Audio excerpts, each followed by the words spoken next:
Bismillahirrahmanirrahim. Assalamualaikum warahmatullahi wabarakatuh. Selamat sore atau selamat malam ayah dan bunda yang dirahmati Allah, ayah bunda hebat yang dirahmati Allah. Alhamdulillahirabbil alamin. Hamdan yuwafi ni'amahu wa yukafi mazidah. Ya Rabbana lakal hamd kama yanbaghi li jalali wajhikal karim wa azimi sultanik. Segala puji bagi Allah. Akhirnya alhamdulillah setelah sekian lama 6 bulan kurang lebih anak-anak mengalami pembelajaran dari rumah, belajar dari rumah. Akhirnya insya Allah mulai besok tanggal 23 September sebagian dari siswi kita kelas 1B akan menjalankan pembelajaran tatap muka atau biasa disingkat dengan PTM, pembelajaran tatap muka.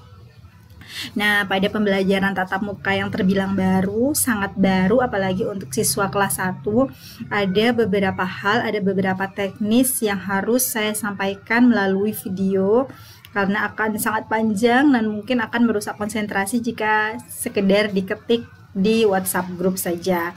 Jadi video ini memang saya peruntukkan kepada ayah dan bunda semuanya untuk mempersiapkan pembelajaran tatap muka yang sudah mulai dilaksanakan besok untuk absen 1 sampai dengan 14. Ayah dan bunda yang dirahmati Allah, ada beberapa hal lumayan agak banyak yang akan saya sampaikan, jadi saya harap ayah dan bunda mencatat. Takut ada hal-hal yang terlupakan untuk disampaikan, untuk disediakan, untuk disiapkan, untuk dibawa pada esok hari pada saat anak-anak sudah mulai belajar pembelajaran tatap muka. Apa saja yang perlu dipersiapkan? Sebelumnya saya minta maaf kenapa baru membuat video pada siang hari ini, pada hari ini, karena memang para guru baru rapat tadi, jadi fix programnya memang baru tadi. Kemarin masih simpang siur dan segala macam, jadi saya tidak berani memflorkan secara gamblang kepada ayah dan bunda sekalian. Jadi pada sore hari ini insya Allah sudah bisa saya sampaikan semuanya, dan ayah bunda bisa mulai mempersiapkan. Yang pertama, apa saja yang perlu dibawa Ananda ke sekolah berkaitan dengan protokol kesehatan dan juga berkaitan dengan pembelajaran. Yang pertama harus ada air, kemudian harus air harus ya, karena pasti anak-anak kehausan, kelaparan. Juga membawa snacknya sekedarnya saja, jangan sampai nasi ya, roti atau apa yang mungkin mengenyangkan, karena nanti pada saat pembelajaran anak-anak pasti akan mengeluarkan energi yang banyak. Kenapa kok mengeluarkan energi yang banyak? Karena ini pembelajaran pertama mereka di sekolah. Mereka nanti akan berteriak, menjawab, semangat, penuh semangat, otomatis akan lapar. Jadi air, snack atau roti itu harus ada. Nanti akan dimakan pada saat pergantian jam pelajaran. Begitu ya. Kemudian untuk protokol kesehatannya harus memakai masker sekaligus face shield. Jadi ada masker, ada face shield. Sekolah hanya mewajibkan masker saja. Tapi kelas saya ingin anak-anak juga membawa face shield. Kenapa? Ini untuk antisipasi. Karena saya tidak tahu, pasti ada sebagian anak yang betah memakai masker, ada juga sebagian yang tidak. Tapi sebenarnya wajibnya memakai masker. Tapi seandainya anak itu tidak betah dan ditegur berkali-kali membuka, kan paling tidak aman sudah memakai face shield. Seperti itu ya. Jadi masker dan face shield wajib. Kemudian membawa tisu sendiri. Kemudian membawa hand sanitizer sendiri. Di sekolah ada hand sanitizer, tapi untuk menghindari antri mengambil hand sanitizer, alangkah baiknya kalau membawa hand sanitizer sendiri di dalam tasnya. Yang kecil saja, yang botol kecil saja. Jadi mungkin setelah mengaji pakai hand sanitizer, langsung setelah tatap muka dengan saya langsung. Setelah memegang tempat di luar bangkunya mungkin dibutuhkan ya. Jadi membawa tisu dan hand sanitizer sendiri. Itu jadi air, snack, masker, face shield, hand sanitizer, dan tisu. Ini dia yang berkaitan dengan protokol kesehatan. Nah, bagaimana sistemnya? Untuk protokol kesehatan besok, seluruh siswa diminta masuk melalui pintu dekat pos satpam. Untuk siswa perempuan masuknya lewat pintu dekat pos satpam. Dan wali murid tidak diperkenankan mendampingi sampai ke dalam. Jadi cukup mengantar sampai pintu depan pos satpam saja. Nanti di dalam akan disambut oleh gugus tugas COVID yang ada di sekolah, akan dipandu untuk cuci tangan dan langsung menuju kelas masing-masing dan akan disambut oleh saya sebagai wali kelas di dalam kelas. Begitu. Nanti pengantaran tempat duduk saya yang atur, saya yang tentukan, bisa rolling, bisa juga tidak rolling, tergantung keadaan. Nanti saya perhatikan keadaan anak-anaknya, bisa konsentrasi atau tidak. Nanti pengaturan tempat duduk saya yang tentukan di dalam kelas, gitu ya. Jadi nanti pulangnya pun ditunggunya di luar. Selanjutnya itu sekedar untuk protokol kesehatannya. Jadi anak-anak nanti di kelas akan duduk satu bangku satu orang.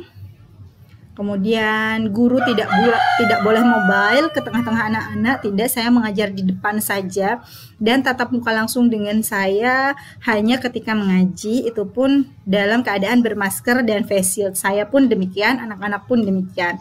Insya Allah kita usahakan semuanya terjaga ya. Kemudian untuk mata pelajaran yang berkaitan dengan mata pelajaran yang besok harus dibawa, yang pertama adalah Al-Quran. Kalau anaknya Al-Quran, membawa Al-Quran. Kalau anaknya masih Iqra, tetap membawa Al-Quran dan Iqra. Jadi bawa dua bagi yang belum Al-Quran.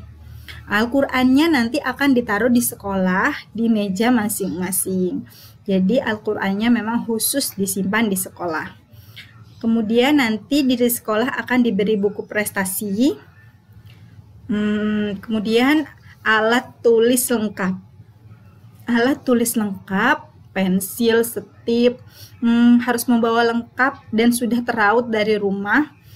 Kenapa? Karena tidak diizinkan, tidak diperbolehkan saling pinjam. Jadi anak-anak, setiap anaknya harus membawa lengkap. Kemudian saya minta tolong kalau membawa rautan, itu rautan yang ada penampungan tempat sampahnya.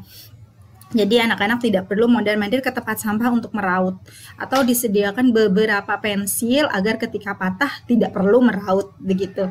Jadi dipersiapkan dari rumah bagaimana agar anak-anak tidak terlalu mondar-mandir, tidak terlalu kontak langsung dengan siapapun gitu ya. Jadi alat tulis lengkap beserta rautan kalau bisa yang ada penampungan sampahnya. Jadi hasil rautannya tidak mengotori kelas, tidak mengotori lantai atau meja anak, begitu ya. Kemudian buku tulis yang diperlukan, yang wajib dibawa setiap hari adalah yang pertama buku tulis Al-Quran. Ini wajib dibawa setiap hari. Kemudian buku tulis vocabularies, ini juga wajib dibawa setiap hari. Dan yang terakhir buku tulis review. Kalau bisa, buku tulis vocab dan buku tulis review ini menggunakan buku tulis halus. Kalau buku tulis Al-Quran tidak apa-apa, tidak menggunakan buku tulis halus tidak apa-apa. Itu saja yang harus dibawa. Kemudian saya jelaskan tentang buku prestasi. Buku prestasi ini baru akan dapat besok. Nanti saya akan mengulang murojaah anak-anak hafalannya dan mengajinya diulang semuanya dari awal.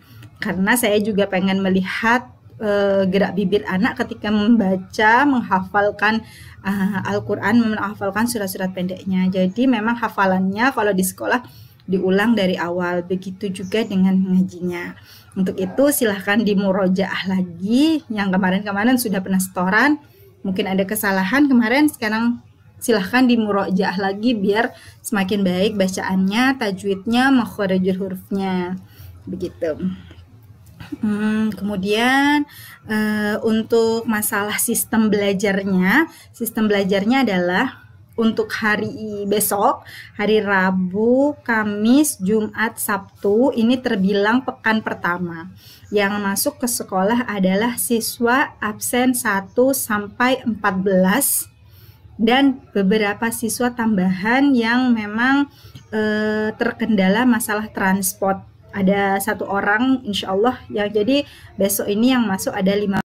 Ya, jadi ada 15 orang yang akan masuk, 14 orang, absen 1 sampai 14 besok akan masuk, akan menerima pelajaran sesuai jadwal yang terbaru.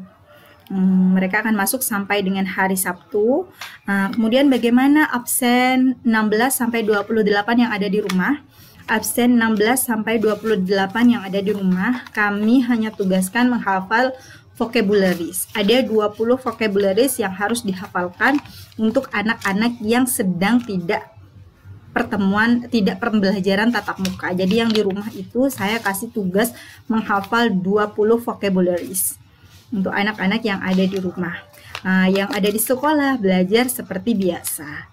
Gitu selanjutnya. Selanjutnya hari Senin yang akan masuk adalah siswa absen 16 sampai 28 akan masuk di hari Senin. Kemudian yang di rumah akan mendapat vocab yang sama dengan temannya yang kemarin. 20 vocab yang sama dengan temannya yang kemarin sudah ada di rumah. Begitu seterusnya akan begitu. Jadi semua tugas diselesaikan di sekolah, kemudian di rumah menghafal vocabularies untuk menunjang pembelajaran. Gitu ya. Insya Allah bisa dipahami. Kita bergantian masuk selama 1 minggu full masuk, kemudian 1 minggu full istirahat di rumah, hanya menghafalkan vocab dan murojaah surat-surat pendek. Itu saja. Kemudian pesan-pesan dari saya adalah yang pertama, saya berharap sekali anak-anak tidak menjawab workbook dari rumah. Jadi workbook jangan diisi dari rumah sebelum diajarkan di sekolah. Walaupun diisi kemudian dihapus, saya berharap juga tidak terjadi. Kenapa? Karena selain mendisiplinkan anak-anak untuk mendengarkan penjelasan guru, ini etika belajar ya, termasuk etika belajar, juga anak-anak harus tahu mana poin-poin penting dan mendengarkan apa yang dijelaskan guru. Jadi harus mendengarkan poin-poin. Jadi kita sekaligus mengajari mereka etika belajar yang baik dan benar, bahwa harus menghormati guru, harus mendengarkan penjelasan guru. Kalaupun sudah dihapus, biasanya pengalaman-pengalaman saya yang sebelumnya itu anak-anak masih melihat bekas tulisannya. Jadi mereka melihat bekas tulisannya, jadi tidak konsentrasi mendengarkan penjelasan guru karena merasa udah tahu jawabannya udah ditulisin mama di bawah, jawabannya sudah ada, tinggal lihat, nanti tinggal menebalkan, misalkan begitu. Jadi saya harap tidak ada yang dijawab duluan sebelum di sekolah diajarkan begitu. Ingin belajar boleh, tapi kan bisa ditulis di buku tulis atau dengan cara yang berbeda, dengan cara yang lain gitu ya. Jadi di sekolah full bisa mendengarkan, full bisa konsentrasi dan tidak ogah-ogahan karena sudah punya jawabannya. Nah, dan itu juga satu lagi, jangan diartikan di bawahnya, karena kalau diartikan di bawahnya mereka pasti membaca artinya, tidak lagi mengingat artinya, tapi membaca artinya. Saya kira itu saja.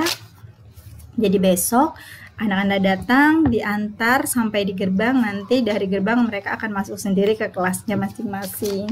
Kalau memang Anda tidak tahu kelasnya, ada ya beberapa yang belum pernah masuk ke kelasnya, silahkan sampaikan pada petugas gugus kesehatan yang ada di depan kalau tidak tahu kelasnya karena belum pernah sama sekali masuk ke area sekolah, ke lingkungan sekolah. Tidak apa-apa, nanti pasti ada yang mengantarkan sampai ke kelas. Begitu. Saya kira cukup sekian apa yang ingin saya sampaikan. Saya mohon doanya kepada ayah dan bunda sekalian. Semoga saya bisa memegang amanah kepercayaan dari ayah bunda semuanya untuk menjalankan protokol kesehatan sebaik-baiknya di sekolah. Semoga semuanya, saya, murid-murid semua, dan ayah bunda semuanya mendapat perlindungan dari Allah dari semua mara bahaya, khususnya bencana COVID-19 ini. Semoga kita semua bisa istiqomah, semoga kita semua bisa sabar, kuat menghadapi badai COVID-19 yang entah sampai kapan berujung, entah sampai kapan ini semuanya selesai, ini semuanya berakhir. Terima kasih atas kepercayaan ayah dan bunda sekalian mengizinkan Ananda untuk belajar di sekolah, pembelajaran tatap muka. Saya berharap semuanya menjadi positif, penuh dengan kebaikan, maksudnya semuanya mendapat berkah, mendapat manfaat dari belajar tatap muka yang akan kita mulai laksanakan. Kita awali dengan bismillahirrahmanirrahim. Semoga pembelajaran tatap muka yang akan dimulai besok lancar, tidak ada masalah, tidak ada kendala, dan insya Allah besok saya akan kirimkan potongan-potongan video keadaan anak-anak di sekolah. Barangkali ada ayah bunda yang awalnya belum menyetujui untuk belajar tatap muka, monggo dipersilahkan untuk menemui saya jika berubah pikiran. Saya tunggu semuanya infonya. Terima kasih atas perhatian ayah dan bunda sekalian. Wassalamualaikum warahmatullahi wabarakatuh.